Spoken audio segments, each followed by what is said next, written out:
മന്നാ പ്രതിദിനമന്നാ സമൃദ്ധമായ ജീവൻ നൽകും മന്നാ. ഏവർക്കും പ്രതിദിന മന്നയിലേക്ക് സ്വാഗതം. ഇന്നത്തെ നമ്മുടെ ചിന്താവിഷയം വിശുദ്ധ അവകാശം ലഭിച്ചവരാണ് നാം. പ്രവൃത്തികൾ 26:18. അവർക്ക് പാപമോചനവും എന്നിലുള്ള വിശ്വാസത്താൽ ശുദ്ധീകരിക്കപ്പെട്ടവരുടെ ഇടയിൽ അവകാശവും ലഭിക്കേണ്ടതിന് അവരുടെ കണ്ണ് തുറപ്പാനും അവരെ ഇരുളിൽ നിന്ന് വെളിച്ചത്തിലേക്കും സാത്താന്റെ അധികാരത്തിൽ നിന്ന് ദൈവത്തിങ്കലേക്കും തിരിപ്പാനും ഞാനിപ്പോൾ നിന്നെ അവരുടെ അടുക്കൽ അയച്ചിരിക്കുന്നു എന്ന് കൽപ്പിച്ചു. കൊലോസ്യർ 1:12-13. വിശുദ്ധന്മാർക്ക് വെളിച്ചത്തിലുള്ള അവകാശത്തിനായി നമ്മെ പ്രാപ്തന്മാരാക്കുകയും നമ്മെ ഇരുട്ടിന്റെ അധികാരത്തിൽ നിന്ന് വിടുവിച്ച് തന്റെ സ്നേഹസ്വരൂപനായ പുത്രന്റെ രാജ്യത്തിലാക്കി വയ്ക്കുകയും ചെയ്ത പിതാവിന് സന്തോഷത്തോടെ സ്തോത്രം ചെയ്യുന്നവരാകണം എന്നും അപേക്ഷിക്കുന്നു. നമ്മുടെ കണ്ണുകൾ തുറക്കപ്പെട്ടതിന്റെയും സാത്താന്റെ അധികാരത്തിൽ നിന്ന് ദൈവത്തിലേക്ക് മാറ്റപ്പെടുകയും ചെയ്തതിന്റെ ഫലമായി നമുക്ക് പാപമോചനം ലഭിക്കുക മാത്രമല്ല, നമുക്ക് അവകാശവും ലഭിച്ചിരിക്കുന്നു. ഈ ദിവ്യ അവകാശം എന്നത് ത്രിയേക ദൈവം താൻ തന്നെയാണ്. തനിക്കുള്ളതല്ല, താൻ ചെയ്തതല്ല, തന്റെ വീണ്ടെടുക്കപ്പെട്ട തന്റെ ജനത്തിനു വേണ്ടി താൻ ചെയ്യുവാൻ പോകുന്നതായ എല്ലാം ഉൾക്കൊള്ളുന്നതാണ് അത്.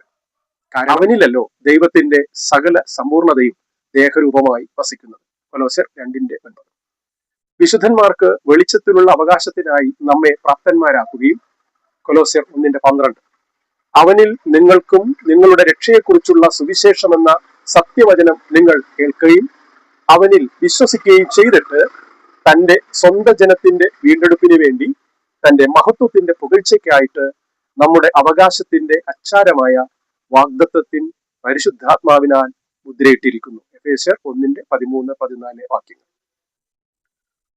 വിശുദ്ധന്മാർക്ക് നൽകപ്പെട്ട പരിശുദ്ധാത്മാവ് ഈ ദിവ്യ അവകാശത്തിന്റെ ഉറപ്പും അച്ചാരവും ആവും.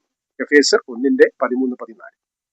അത് നാം ഇന്ന് ദൈവത്തിന്റെ പുതിയ നിയമ യോബേൽ സംവത്സരത്തിന്റെ ഒരു മുൻരുചിയായി ആസ്വദിച്ചു കൊണ്ടിരിക്കുന്നതും വരുവാനിരിക്കുന്ന യുഗത്തിലും നിത്യതയിലും പൂർണ്ണമായി പങ്കിടുകയും ആസ്വദിക്കുകയും ചെയ്യുന്നതും ആണ്. 1 പത്രോസ് 1:4. ലേവ്യ പുസ്തകം 25:8-13 വരെയുള്ള വാക്യങ്ങളിൽ യോബേൽ സംവത്സരം എന്ന നിഴലിൽ പ്രധാന അനുഗ്രഹങ്ങൾ എന്നത് പ്രഖ്യാപിക്കപ്പെട്ട സ്വാതന്ത്ര്യവും ഓരോ മനുഷ്യനും തന്റെ സ്വന്തം അവകാശത്തിലേക്ക് മടങ്ങിപ്പോകുന്നതുമായിരുന്നു. ഇപ്പോൾ യോബേൽ സംവത്സരത്തിന്റെ നിവർത്തീകരണത്തിൽ ഇരുട്ടിന്റെ അധികാരത്തിൽ നിന്നുള്ള മോചനവും ദിവ്യ അവകാശം ലഭിക്കുന്നതും ഈ അനുഗ്രഹങ്ങളാണ്. പഴയ നിയമത്തിൽ ഇസ്രായേലിലെ 12 ഗോത്രങ്ങൾക്കും അവകാശമായി നല്ല ദേശത്തിന്റെ ഓഹരി, നറുക്കിട്ട് നൽകപ്പെട്ട ഒരു ഓഹരി, ഒരു പങ്ക് ലഭിച്ചിരുന്നു.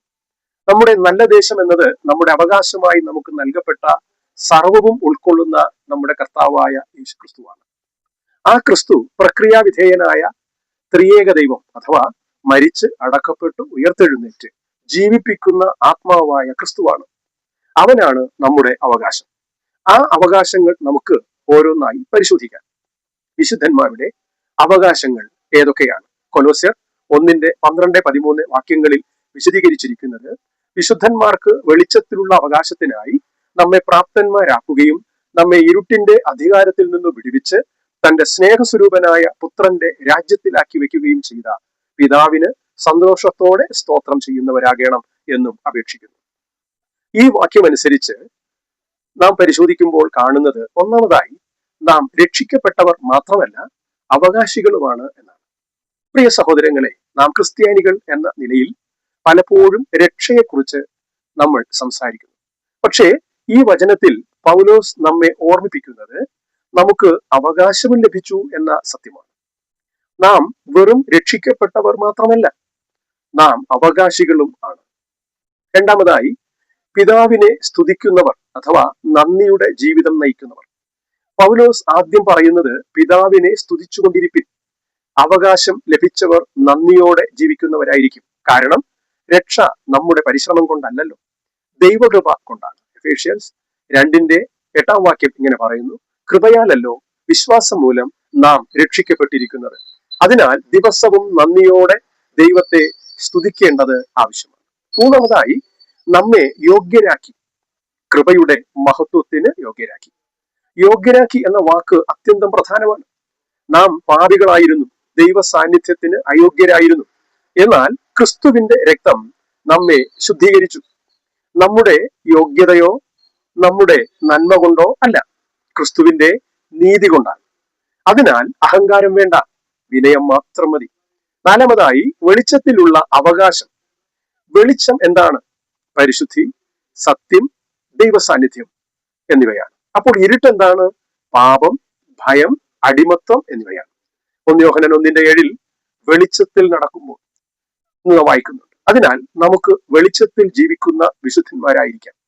അഞ്ചാമതായി ഇരുട്ടിന്റെ അധികാരത്തിൽ നിന്ന് വിടുതൽ തന്നിരിക്കുന്നു.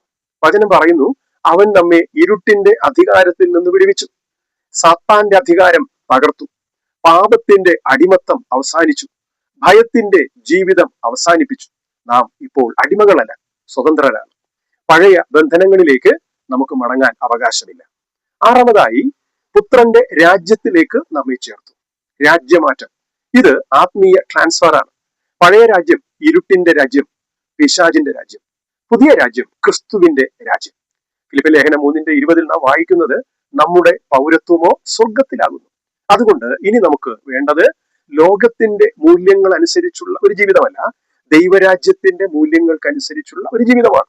അത് അനുസരിച്ച് ജീവിക്കുവാൻ നമുക്ക് ഇടയാകട്ടെ. ചുരുക്കത്തിൽ വിശുദ്ധന്മാരുടെ അവകാശങ്ങൾ ദൈവം നമ്മെ യോഗ്യരാക്കി, വെളിച്ചത്തിന്റെ പങ്ക് നൽകി, ഇരുട്ടിൽ നിന്ന് വിടുതൽ നൽകി, പുത്രന്റെ രാജ്യത്തിൽ ചേർത്തിരിക്കുന്നു. ഈ അവകാശങ്ങൾ ഉള്ളതിനാൽ നമുക്ക് ഉത്തരവാദിത്വത്തോടെ ജീവിക്കാം.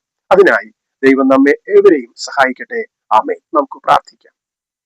കരുണയുള്ള ഞങ്ങളുടെ സ്വർഗീയ പിതാവേ, ഞങ്ങളെ ഇരുട്ടിന്റെ അധികാരത്തിൽ നിന്ന് പുത്രന്റെ രാജ്യത്തിലേക്ക് ആക്കി തീർത്ത അങ്ങയുടെ കൃപയ്ക്കായി സ്തോത്രം. അതിനനുസരിച്ച് അങ്ങേക്ക് പ്രസാദമുള്ള ജീവിതം നയിക്കുവാൻ ഞങ്ങൾ എല്ലാവരെയും അനുഗ്രഹിച്ചാട്ടെ.